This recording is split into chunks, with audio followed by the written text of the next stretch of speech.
better win your fight because I'm coming on your ass, boy. I'm coming for that ass. Pause. What a statement you just made, my friend. Wow.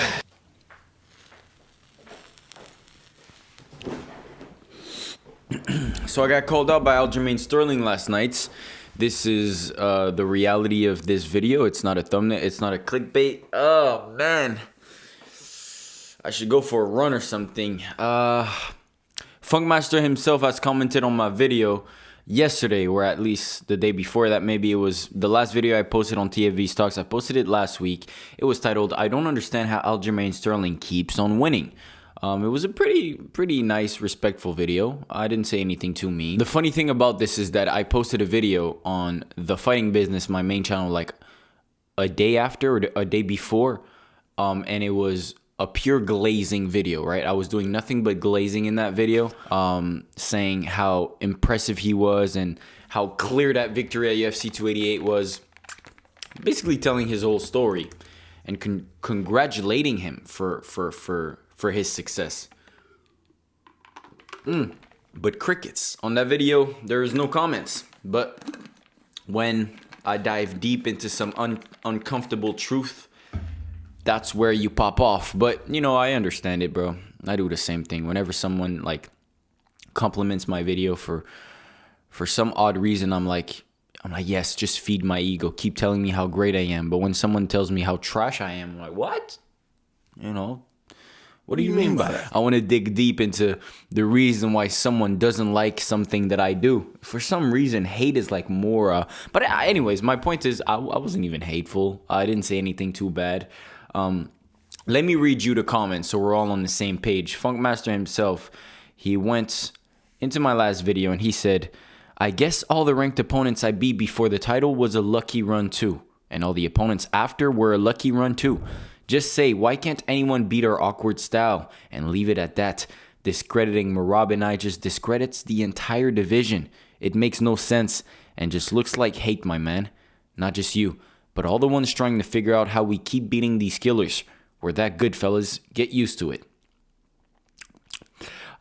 Look, I don't even disagree with this comment for context, all right? In this video, what I was basically talking about is how unique his fighting style was and how basically unskilled he was in every specific areas of MMA compared to most guys, right?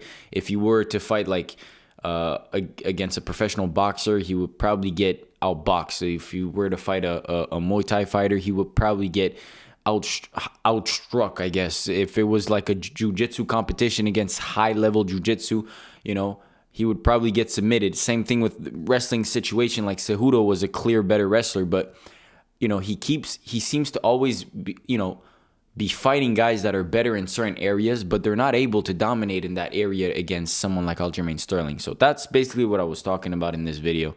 And I guess he didn't like the comments, but I truly stand on those comments. I believe that is the truth about Aljamain Sterling's success, is that he might not be great in any area. He might not be extremely skilled in any area, but the fact that he's good everywhere makes him impossible to find holes in his game, for the opponents. You know, it's very difficult to beat someone that doesn't have any weaknesses, really, you know? I'm thinking about this right now, but if you look at, like, all his past opponents, when we look at, like, Petr Yan, who's an extremely great boxer, I ranked him in my video where I did the best fighter by fighting style as the best boxer in the UFC. And he couldn't really do anything against Aljamain Sterling, especially in that second fight. Couldn't really touch him. That's because of the funk style of Sterling. He's just always moving around, moving his feet, moving his head. He's not super technical as a striker, but he's able to defend himself very well and not get laid out by some very, very vicious striker like Petr Yan himself. When you look at a guy like Henry Cejudo, who's an extremely great wrestler, couldn't really do anything against Sterling, who has great takedown defense and utilizes his own grappling to defend. You know, so it's just crazy to see. And I think, like I said, my point stands to this day.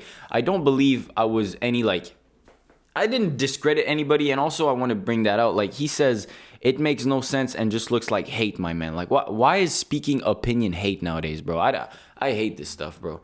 Like, you know, this makes me think of like these young young children that try something new, and then when they get criticized once, they go on their fucking Twitter account, they go on their Tumblr account, and they just type in like, yo, y'all just hating on me. They don't want to see my success. It'd be your closest friends. It'd be your own brothers. Like, bro, I'm not hating on you, bro. I'm just speaking my opinion and speaking off of what I see, right? I am, at the end of the day, not a professional fighter, so my opinion might not be extremely valuable to you. But at the end of the day, if you're a very smart man, I think any smart man in this world is able to take criticism, is able to take constructive criticism from other people, from the outside perspective, and actually make it helpful to you. Like, if you're able to listen to somebody else advice, even if they're good or bad, or criticism, it might be helpful to you. It might lead you to make an adjustment in your own field, in your own work, and make you more successful. So listening to other people's opinion, advice, and criticism is a very, very great quality, I believe, but not everyone has it. But I do understand, right? For someone like Sterling, he's the champion of the world. Why do I need to listen to someone like you? So that's why I'm just bringing it up, defending my point, saying it like the way I see it. I think it's, at the end of the day, it's all opinion, right? I called you a mediocre striker. That's my opinion, right? I don't think technically you're the best striker, but if you look at the comments under my video, the first comment is, Aljo striking looking funny doesn't make it mediocre. Hey, listen, we can all agree to disagree. People have different opinions. I am mad at you. If you think Sterling striking is good, I agree. On that point, I'll say this. For MMA, it's very great because he utilizes other things around his striking that makes his striking dangerous. Because he has the fear of the takedowns, because he have the pace, the pressure, and his cardio, because he's like his funky movements makes his striking more dangerous than it actually is. It's not dangerous because of the striking, but because of the other things around it that makes it dangerous. That's why I said his technical striking, if you look at only his like combinations, his counters, the way he throws his shots, technically it's not the best, but he finds a way to make it work. So for MMA, it is successful.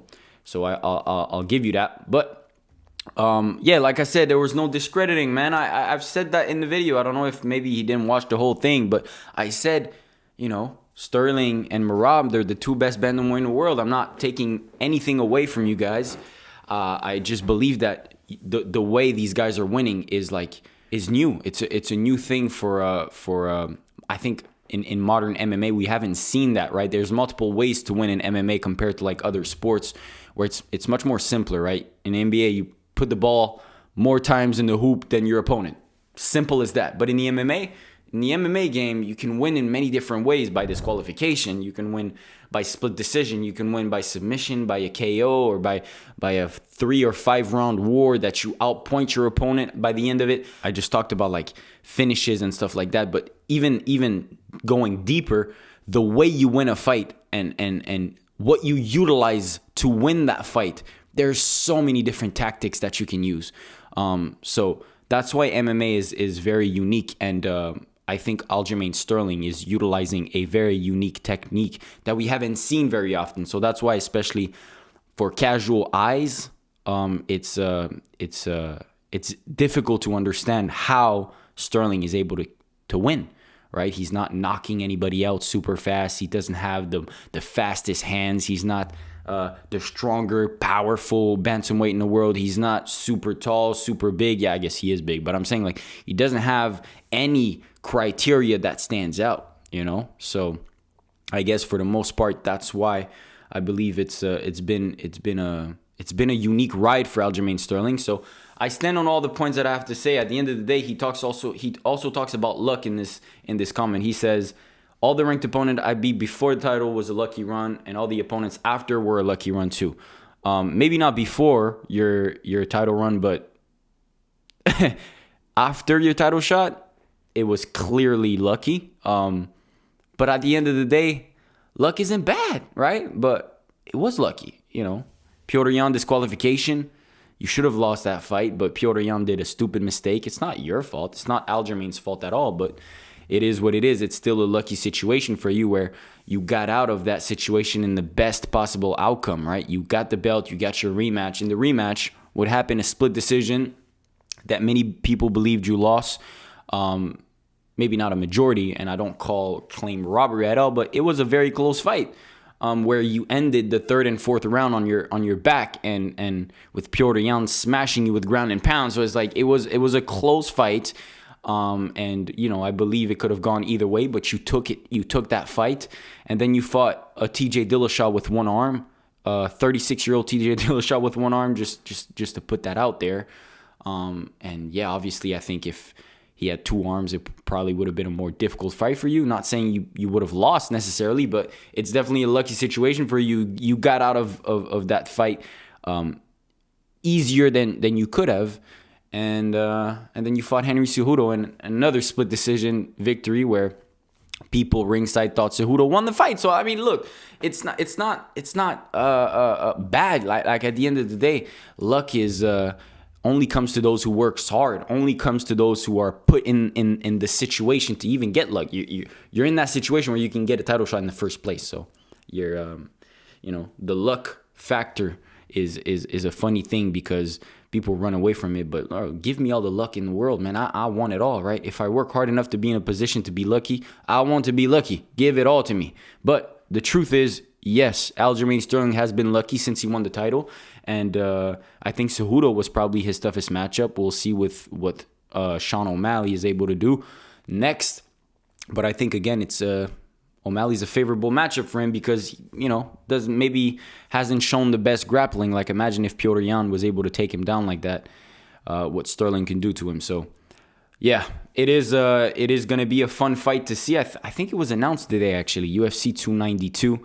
In August. That's great, though. If we can criticize Sterling all we want, but he's being active, and he's beating these dudes up, bro. Like, I ain't got nothing else to say, bro. He's the champion of the world. I just had to put that out there and speak, my opinion, I guess. But it is just an opinion at the end of the day. So, I'm gonna leave it at that. I hope you guys have a great day. Aljamain Sterling, if you watch this video, let me know if you need any help with like producing your videos or making your thumbnails and stuff like that, shooting your videos. I'm pretty good at that, bro. Hit my line. We can be friends, you know what I mean? Like, no hate. All right, bro, peace out. Take care. Better win your fight because I'm coming on your ass, boy.